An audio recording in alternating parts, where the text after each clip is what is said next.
Good morning, everyone. This is Grandma Sherry, and I've had so many of you requesting for me to make a 1 cup bannock. So that's what I'm going to do. Now, I make a 1 cup bannock for myself when I'm alone. That's what I do. So it's very easy. The bannock is a very easy thing to make. So the first thing I'm going to do is I'm going to put 1 cup of flour into here. And you know me, I always put a heaping cup. I don't know why. I always do that.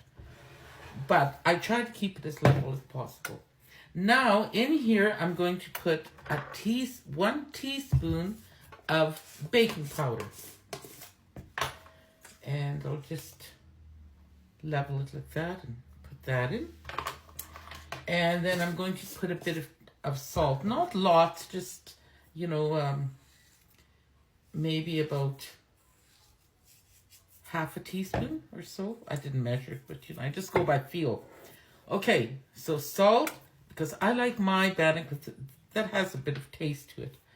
So now when I have my dry ingredients in here, this is probably the most important part when you're making a bannock, is to mix that together. I just use my hands. You can use a whisk. You can use a fork. I'm doing it the way my grandmother always did. She always used her hands.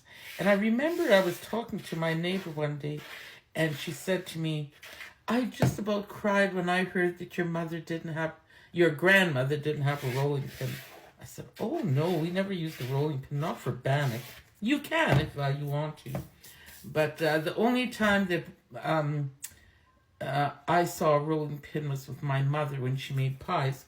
But when she made bannock, she used her knuckles too. So you mix this all together very good. And you kind of make like a little hole in there. And then in here, I'm going to put half a cup of water, which I pre-measured. And I have to admit, I put a couple more splashes, maybe about 2 tablespoons more. But I'm going to add the water in there, along with some vegetable oil. Now you can put lard in here, you can put bacon grease, you can put canola oil, you can put even olive oil if you wanted to. And this I'm going to put about a tablespoon. I'm going to use the cap to measure it. So there, I put 1 capful of vegetable oil. I like vegetable oil. So now what I'm going to do is I'm just going to mix it. Mix it like that. See?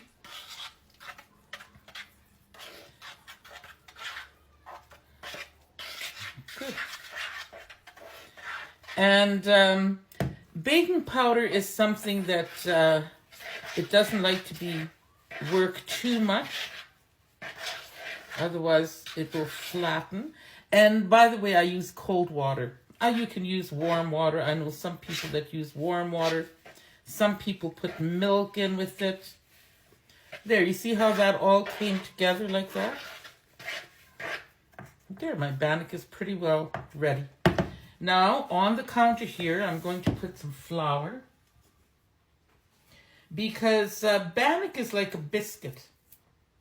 Do you know that bannock originated in Scotland? It was the Scottish people. They actually called it bannock too. And then, and the Scottish people got it through the rations too. They were being oppressed, I guess, by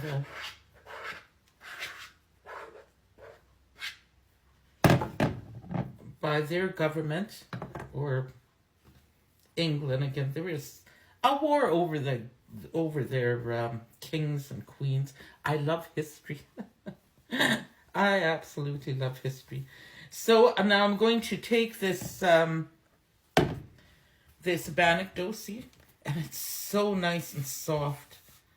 And I'm going to kind of knead it in. And I see that I need a little bit more flour on there. There. So I'm just going to use the palm of my hand the way my grandmother used to. and she would just mix it in. And I'm telling you, bannock is something you can do so fast.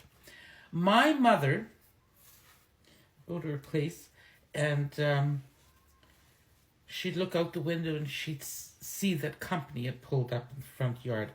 And she said, oh, you know, your uncle is here. Open the door for him. I'm going to quickly put a bannock in. And within no time, she'd have a bannock, and she'd put that into the oven. It only takes half an hour to cook. And she'd have a nice bannock. So there. Now I've got a nice piece of soft dough. See? There it is. Now what I'm going to do, because I've cleaned this counter off to show you, I'm going to take my my stone. Now a lot of people ask me, I haven't got a stone, how can I do this? You don't have to use a stone.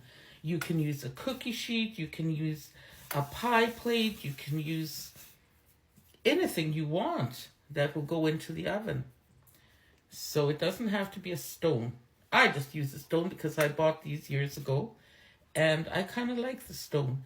And then once I get my bannock on there, you notice that I put my hands in the flour like this, and that's to keep the flour on there. And then you just use the knuckles and your hand and press this little bannock out. And bannock is, everybody likes bannock differently. Some people like it nice and high and fluffy, which I make it like that sometimes too, especially when I'm getting company. I want more of like a bread almost. So I'll make it nice and high. But when I'm alone like this, I like mine kind of crispy. And then I'm going to put some fork pokes in there, like that. See? Do you see them? And I'm going to put this in the oven. The oven has been preheated at 400 degrees, and they will stay in there. This bannock is going to stay in there for about 25 to half an hour minutes. So I'll put that in and I'll be back when it's ready. Well, I think my bannock is done now. You know, I've just moved into this house, and I'm still not quite used to the oven, but it's been in there for 25 minutes, and there it is, nice and brown. Let me see, put you back so you can see it a bit there. There it is right there, see? And there's the bannock. Now, let's move you closer here so that you can see how it looks. There it is, see? A very, very flat little bannock, but that's how I like it. Ooh, and it's hot. I gotta use a cloth for this. And now I'm just gonna break a piece. You can hear it break here. And see the steam coming out of there. Oh, that's wonderful. I like eating bannock when it's nice and hot like this. And I'm not going to eat all that bannock, but I will eat some. When I'm done here, I think I'm going to fry myself a couple of eggs. But I just wanted to show you the bannock. See how nice that is? And I've got a bit of real butter here. I love cold butter on my bannock. Oh, yeah, look at that. Nice butter. Oh, you can put all kinds of things, jam. You can just leave it like that. Sometimes I just like to break it up into my soup.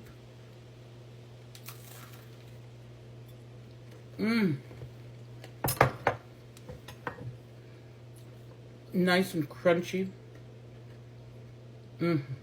It tastes so good.